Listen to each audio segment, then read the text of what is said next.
Hello viewers, welcome back. Originally the plan was to review both Season 1 and 2 together. That's how I typically like to do things when the sequel is such a direct continuation of the first. But it is the busiest time of year, and what can I say? Some people are just not cut out for marathoning shows. I like to have that time to step back and reflect on what I've just seen every episode or two. But time is not something I have in abundance at the moment, so I will be coming back to review Eternal Summer. But please note that because I started out setting up this review to cover it all, you can definitely expect spoilers for Season 1. Free is very flashback heavy, so the most coherent way of explaining this story is probably just to start from the beginning. Years ago, 4 boys were all enrolled in the same swimming club. They became good friends and won a relay race together.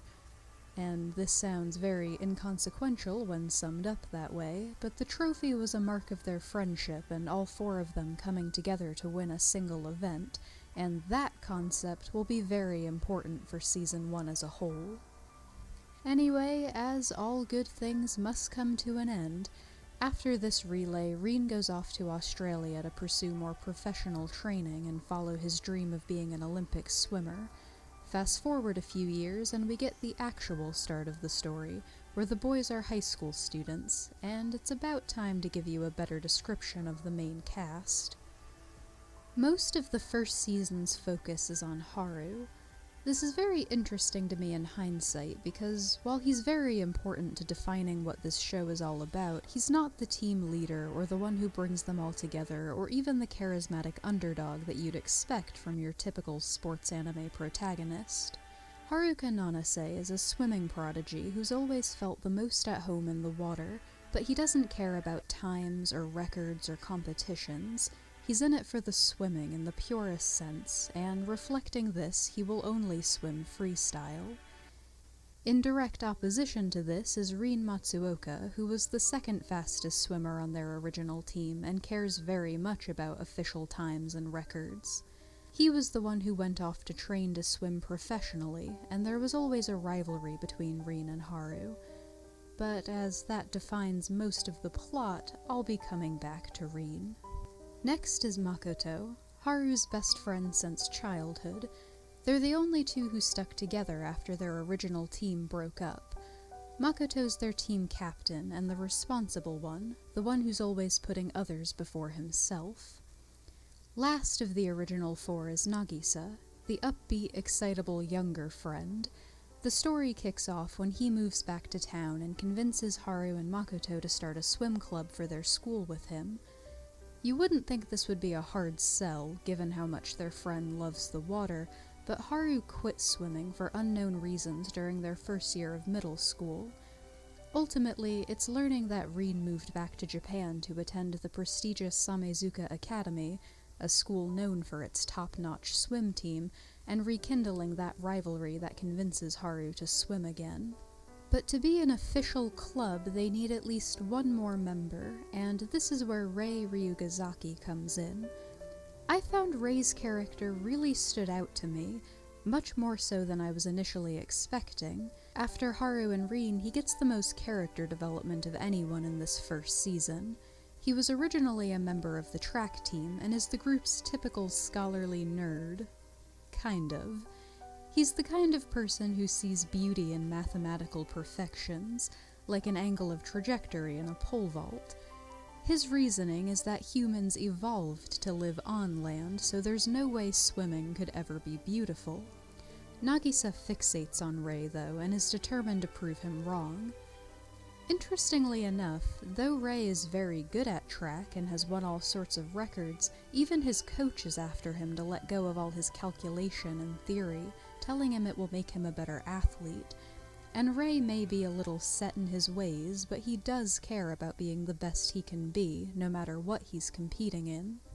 Of course, he doesn't really understand what his coach is trying to tell him until he sees Haru swim, which is just so natural that he realizes swimming can be beautiful too, so Nagisa finally wears him down and their team is complete. Which means it's about time to get back to Rin. The new Iwatobi Swim Club is spurred on in its efforts by Reen's little sister, Ko, who joins the team as their manager. When she's not fangirling over the boys' muscles, Ko's main concern is kind of rehabilitating her brother. They used to be very close when they were younger, but Reen cut everyone off after his trip to Australia and came back as a cold, arrogant jerk. Season 1 doesn't go into much detail about what happened while he was away, just that he got out to Australia and the experience opened up his view of the world a bit. For the first time, he was competing against people who were just as serious about swimming as he was, and he realized he wasn't as good as he thought he was, and he didn't take it well. But the real turning point was when he came back for the first winter break, challenged Haru to a race and still lost, despite all the training he'd gone through in the past year. This results in a total breakdown on Reen's part, and he decides he's going to quit swimming altogether, which really leaves an impact on Haru, who also gives up swimming until their club is formed in high school. The rivalry aspect of Free was very interesting to me because it's not your traditional sort of rivalry. What irks Reen the most is that Haru doesn't really care if he wins or loses, he's just in it to swim, but there is something about Reen that makes Haru want to compete. Maybe the realization that there's someone out there as passionate about swimming as he is. Over the course of the series, this rivalry with Reen makes Haru start to question what swimming really means to him, especially when Reen does beat him in a competition and it doesn't magically free him from that rivalry, because that's all Haru really wanted. And I'm going to pull back for a minute, because I'm not sure I can talk about the end without sounding really biased. I don't like Reen. Given how Free ends, I'm trying to be as generous towards him as possible, but I know I don't always succeed.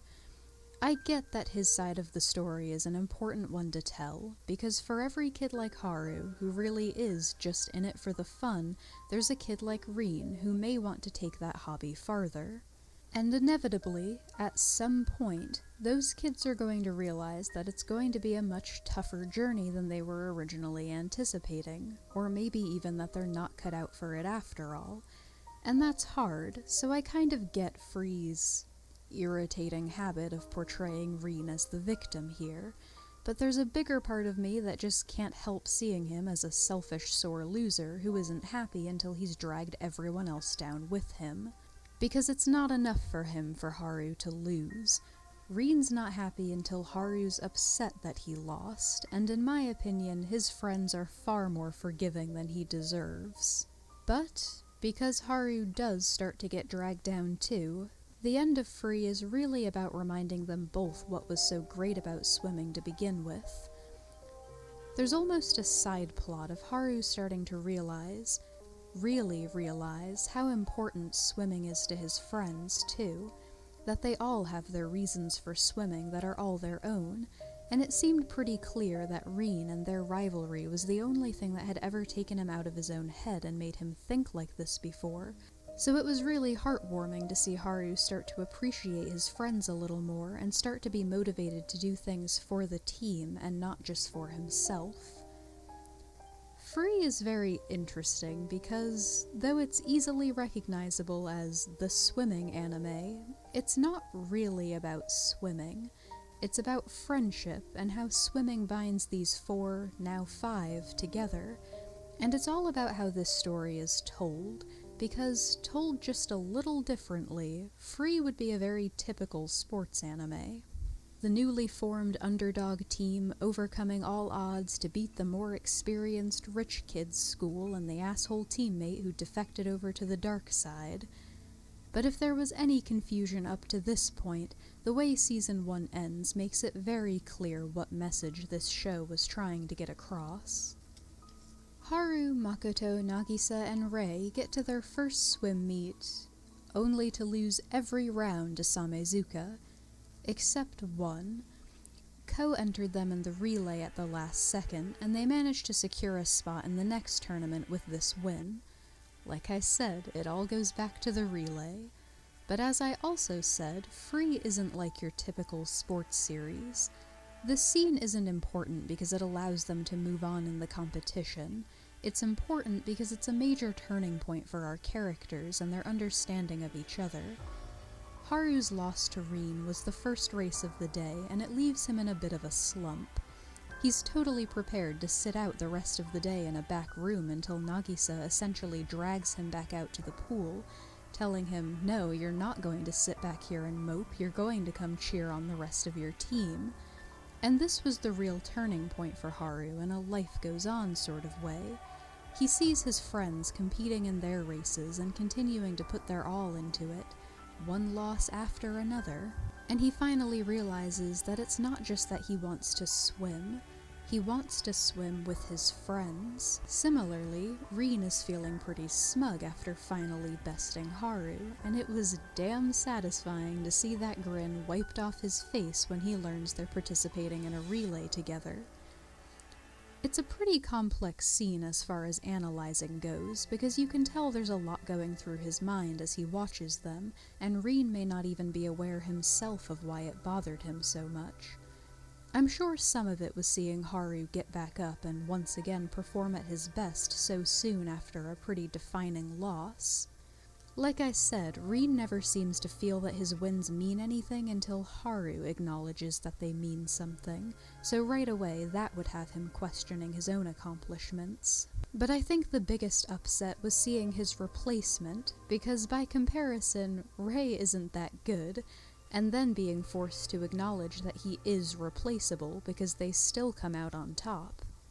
So this sends Rin into another downward spiral, trying to figure out what he's missing that's keeping him from ever being good enough. Until, of course, there's the big dramatic reunion at the next swim meet, and his friends finally get through to him and invite him to swim with them, and the final relay is big and meaningful and dramatic, and they each have a moment where they're at one with the water, and they're able to beat Samezuka, and then get the added distinction of being the only team to ever get disqualified for borrowing a competitor from the school they're competing against. But because this is free, it's not really a big deal that they'll have to wait until next year for another shot at nationals. Their friendship with Rin has been patched up, and it's cheesy and emotional, and I'm totally a sucker for that kind of thing. So even not being a fan of Rin, there was a lot to love about Free. Reminds me quite a bit of Kisniver in that sense. To wrap up, I want to talk a little bit about the impact Free had. I remember it being huge when it first came out in 2013. Not necessarily because it was the best show that came out that year, though I do love the soundtrack and all the scenes where they're in the water were very well animated, but because it was a total shipwreck. As in, fans were in it to ship the characters, not because anyone really cared about swimming. If you're a new anime fan, I'd probably call it the Yuri on Ice of a few years ago, except there was no payoff to any of our shipping efforts. And for that reason, I'm sure there are a lot of people who are quick to write off Free. And if that's the case, I urge you not to be too put off by the fan base. Though I have to commend the creators for being very self-aware. If Ko wasn't intended to be an audience surrogate, I don't know what is. But at its heart, Free is a very heartwarming, friendship-heavy, finding yourself sort of story, and the writers do a great job of developing their characters, which, from what I've seen so far, is continued on in Eternal Summer.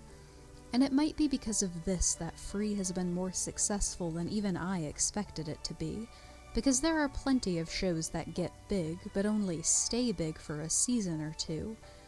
But, though it may not be at the forefront of the conversation anymore, Free hasn't died out. It got an immediate sequel the next year, and then a prequel movie in 2015. 2 more movies and a special came out in 2017, and then what finally spurred me to make this review a few weeks ago. The announcement has been made. Free will be getting a 3rd season in the summer of 2018. Eternal Summer is a lot about growing up and focuses on their upcoming graduation, so I'm not sure what the focus of a 3rd season could possibly be. But let's be honest here. As it stands right now, I would be happy to ride the Free train for as long as it wants to run. This was about as comprehensive as my reviews tend to get, but Season 1 is only the beginning, and there were still things I couldn't fit in, so I definitely suggest checking out Free for yourself if you haven't already. Thank you for watching.